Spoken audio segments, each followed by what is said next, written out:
ይጀመር ባለማተብ ኦሮሞ የለም እኛ እስከምናውቀው ድረስ ኦሮሞ ወይ ሙስሊም ነው ወይ ዋቄ ፈታ ነው። ኦሮሞዎች በአጠቃላይ እንዳትረሱት ይሄንን ታሪክ። አጼ ምኒልክ ምንድነው ጡት ነው የቆረጠው፣ የወንዶችን ብልት መቁረጥ እንትን ነው። ዋቄ ፈታ ነው ኦሮሞ፣ ቀጥሎ ሙስሊም ነው ኦሮሞ። 75% የሚሆን አሁን ላይ ሙስሊም ባጭሩ ማለት ነው። ይሄን እንድታውቁ ነው። ምክንያቱም በራእይ ማርያም ላይ ጋላና ሻንቅላ ወደ እግዚአብሔር ጉባኤ አይገባም ተብሎ በማንነትህ እንድትሰደብ ተደርገሃል እና ምስኪን ኦሮሞዎች ዝም ብላችሁ ትከተላላችሁ። እሺ እንደሰማችሁት ነው እንግዲህ ቪዲዮን ለብዙ ሰው ይደርሰን ለሱ የሚደርሰው ዘንድ ሼር ኮፒ ሊንክ አድርጉልኝ። ቪዲዮ ከነው እንደምትከሰሉ ሼር ኮፒ ሊንክ ጎዳ ነቀቀብሲሳ። የመጀመሪያው ነገር የኦሮሞ ኦርቶዶክስ የለውም አለ አንድ ወንድማችን። የኦሮሞ ኦርቶዶክስ የለውም፣ ኦሮሞ ኦርቶዶክሲን እንጅሩ ኩን ደጎራ ጀልቆ ማለት የመጀመሪያው ስህተት ነው። ምን ማለት ነው? የኦሮሞ ኦርቶዶክስ የለም ሲል በእርግጥ እሱ ያለበት የሃይማኖት ጥላ ለአንድ መንደር የመጣ መሆኑን ማሳያ ለአንድ መንደር የመጣ መሆኑን ማሳያ ነው። ያንንም ደግሞ በቁርአን 42 ቁጥር 7 ላይ እንዲሁም ደግሞ ቁርአን 43 ቁጥር 3 ላይ ለአንድ መንደር የመጣ ሃይማኖት እንደሚከተል ማሳያው ነው ማለት ነው። ነገር ግን ወንጌል ምን ይላል ካልን ጌታችን ኢየሱስ ክርስቶስ ክብር ይግባውና እንደዚህ አለ። በማቴዎስ ወንጌል ምዕራፍ 16 ቁጥር 1 ላይ እንግዲህ ወደ ዓለም ሁሉ ሂዱ ወንጌልን ለፍጥረት ሁሉ ስበኩ አለ። ይሄ ጌታችን ኢየሱስ ክርስቶስ የዓለም ሁሉ መድኃኒት፣ የዓለም ሁሉ ጌታ፣ የዓለም ሁሉ ገዢ እንጂ የአንድ አካባቢ ገዢና ጌታ አይደለም። የአንተ ስህተት መጀመሪያ የሚጀምረው እሱ ላይ ነው። ወንጌል ለፍጥረት ሁሉ የሚሰበክ ነው። ወንጌል ብየለፋ ሁንዱም አፍዩ ለለባጀ ከና ወንጌል ብየለፋ ሁንዱም አፍከለለው መሌ ነሞተ ሙርታውን አፍከንከነሜ ሚቲ ስለስተት ነው።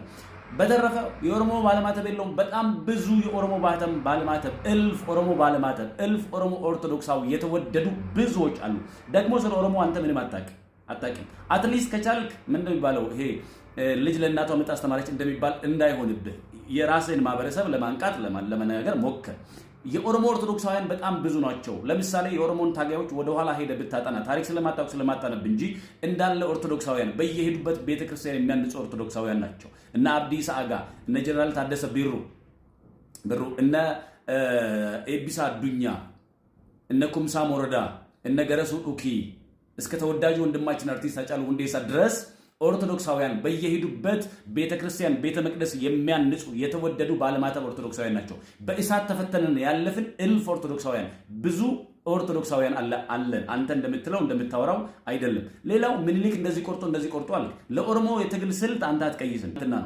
ምኒልክ ትላንት የነበረውን ሰው አምጥተህ ከኦሮሞ ጋር አታች ማድረግ አሁን ትላንት ነው እንደ ኦሮሞ ማህበረሰብ የጀመረው ኦርቶዶክስ መሆኑ የጀመረው እሱ ስህተት ነው። አየህ ደግሞ እሱ ፖለቲካ ነው። ፖለቲካን ደግሞ የኦሮሞ ልሂቃን አሉ። ፖለቲክስ እንዴት መስራት እንዳለበት የሚያውቁ ስለ ፖለቲካ በደንብ ታሪክንም የሚያውቁ ብዙ የኦሮሞ ልሂቃን አሉ። አንተ እሱ ልታስተምራቸው ወይ ደግሞ ልትነግራቸው አትችልም። በየዋህነት አለ። በየዋህነት ኦሮሞ የሚያመልከውን ማያውቅ ሆኖ የሚገደል አይደለም። በማን እንደሚገደል፣ በማን እንደሚሞት፣ ማን እንደገደለው፣ ማን ደግሞ እንዳቆሰለው፣ ማን እንዳሳመመው ኦሮሞ በደንብ ያውቃል። በደንብ እናውቃለን። ማን ሸክም እንደሆነብን በደንብ እናውቃለን። ማን እንዳስጨንቀን በደንብ እናውቃለን። ስለዚህ ለኦሮሞ ልታስተምር ልትነግር የፈለከውን ነገር መጀመሪያ ለራስህ ተናገር፣ ለራስህ እወቅ፣ ለራስህ እየው።